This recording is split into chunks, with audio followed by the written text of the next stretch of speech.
Steve, what was your thoughts on the match in the end? A lot of things I can take from it that were decent in terms of playing against top quality opposition. Obviously didn't create enough final third of the pitch would be something that we have to look at, but it's something that we've spoken about often.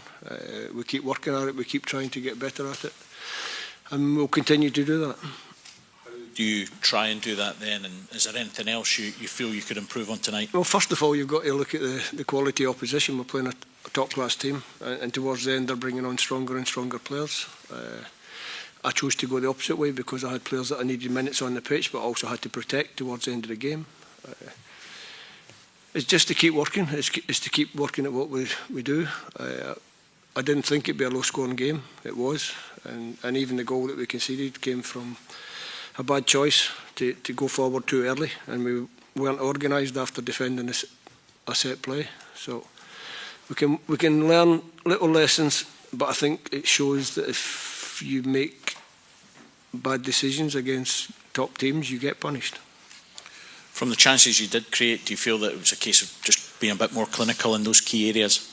I think the one that you're looking at is probably Scott's early in the game was a big chance to score. If you score that, then maybe the game would have been more open. It would have been more chances. But listen, Scott's got enough goals, so he gets in the right position. It was a big chance to score, but we didn't do it. I know everyone would rather win games than go through defeats, but when you're preparing for a major tournament, just how much more important do you feel it is the learning experience that you get from the games rather than maybe the end result?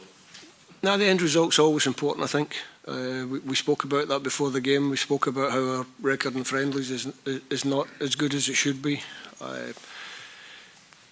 We also spoke about performance, and I think the performance at times was okay against like I said before, a good team. So it's disappointing to lose a game. I don't think it's a game that we should have lost, if I'm being honest. So we'll go away, we'll analyse the video. One or two things that I thought were decent in the game. I thought we defended quite well. I thought the two centre-backs were good. I thought Angus was really good in goals. Nice to see young Tommy come into the game and showed up well. So a lot of good things. How nice was that just to get him his first run out at this level?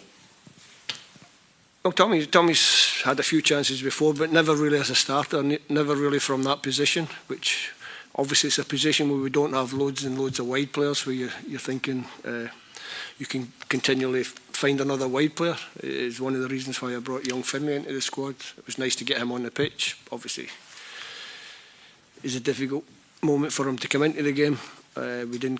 We weren't on top of the game at that time. But no, Tommy was decent.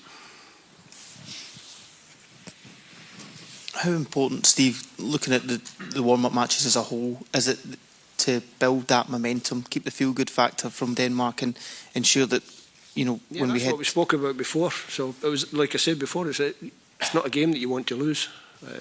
But I think there's enough in that game against the opposition that we played against to still feel positive about what we're trying to do. We have another really tough game on Tuesday night in Liverpool against Ivory Coast. As I always do, and sometimes I think my players look at me and think, come on Gaffer, what are you doing? I always try to pick difficult friendlies. So another difficult one on Tuesday night, and we'll try and get a positive result to carry us forward. But if the performance is good and you can take things from the performance, you can also carry that forward as well. Is the level that Japan were at, is that a reminder of the level that you're going to be faced with over in the States? That's why we take the games. This is where you have to be at, lads. This is the level you have to reach, and if you want to get the points that are going to get you out the group stage, you have to play to that standard. Okay. Last broadcast question, please. Just a word on your thoughts on the changes for Tuesday night. Then, how many do you have a number in mind of what you want to do on Tuesday? Well, obviously we'll have a little look at the lads after how they come out of that game, but I would expect there'll be 6, maybe 7 changes. There'll be significant changes to the team on Tuesday night because there are other things that I want to look at. Some of the fans were quite unhappy. Did that surprise you? Yeah, and disappointed me, I have to be honest. Yeah, you'd expect a bit more kind of understanding maybe in a friendly game, given they're going to a World Cup in a few months. Listen, it's just the modern way. It seems to be now if you lose a game you get booed, so you just got to deal with it. But it disappoints you? disappoints me.